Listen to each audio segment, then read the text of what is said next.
Yay, this is really good dough. I'm really pleased with this recipe. I love this dough. Very easy to work with.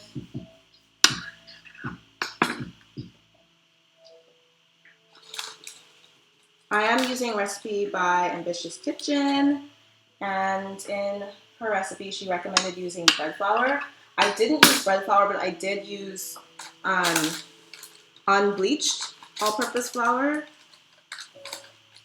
which I think makes a difference as well.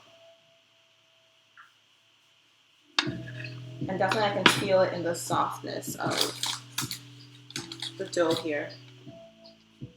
Oh my gosh, on the lower camera, it looks so cool. I'm actually gonna switch so you guys can have the lower camera view. Doesn't that look so cool? Oh my gosh.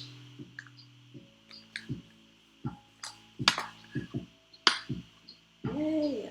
Let's put this in. So we have 3, 6, 9, 12. At least.